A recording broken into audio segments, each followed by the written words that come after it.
Towson women's basketball returned home to CQ Arena. We'll talk about the homestand today here on the Tiger Basketball Report, presented by the Green Turtle.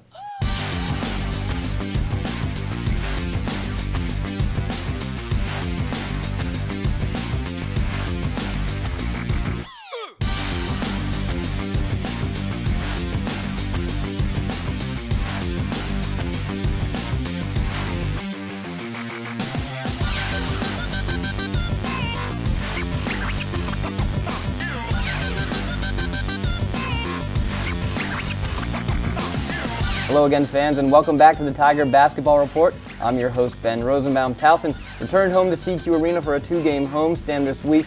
A win against Elon and then a tough loss to William & Mary. As always, I'm joined by the head coach of the Tigers, Diane Richardson. And Coach, welcome back. Thank you. So let's start with the Elon game. That was a fight. That was a tough fight.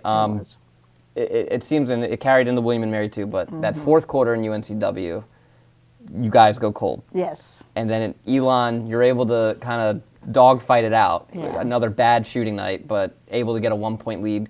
What was the mood coming off the UNCW loss into the Elon game? What was the mood in the locker room like? Well, you know, the UNCW loss was a big loss for us. You know, it was the first in the conference, and we had been playing very well, and the UNCW game just slipped away from us at the end because of cold shooting. So, you know, we were they kind of hung their heads for a couple days, but then we kind of bounced back. And I know we've had some sicknesses this week, but I thought our heads were in it. And then when we got to the Elon game, it was a battle for us.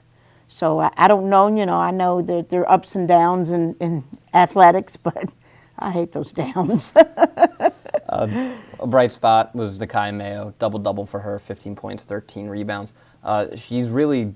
We've talked about it. She's growing leaps and bounds every single game we see her out there. And she had a solid night. Obviously, it was just a 1-point game. You would have liked to get maybe a little more comfortable. Yeah. But she had a nice night out. Yeah. And what we've been looking for with Nakai is consistency. And, you know, she had some bright spots last year, but this year she's more confident.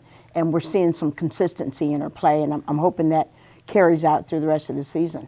When you look at that Elon game, you know, leading into the JMU team, and which we'll talk about on the next show, they have one of the best shooters in the conference in Mercer. And how do you think the team handled somebody who can really spray it around from any point on the court? Yeah, well, we knew they had shooters. We knew Maupin was shooting almost 60%, so we tried to stop them. I think Ryan did a good job on Mercer, but some of the other kids stepped up, and so we were in a war again. You mentioned Ryan Holder. Ryan saved the game for you guys. Mercer gets open at the very last second, and Ryan makes a huge block, game-saving block, and she's done that. I mean, not a game-saving block, but a block.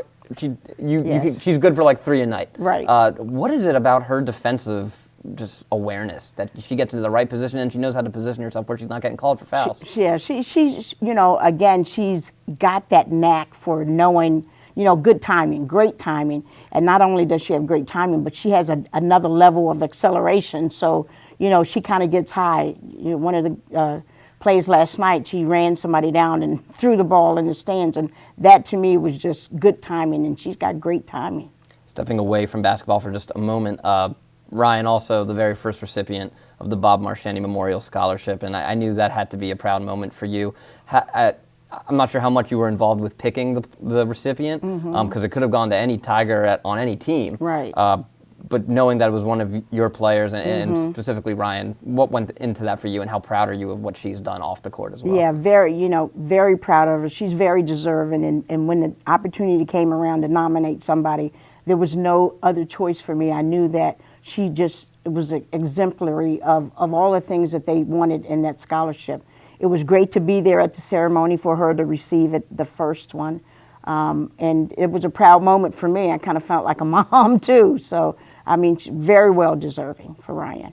And offensively, she had a nice night against Elon, too. She had a quiet night against William & Mary. But do you want that from her more, though? When she attacks, she's hard to stop. And if she doesn't make it, she probably gets fouled. Right.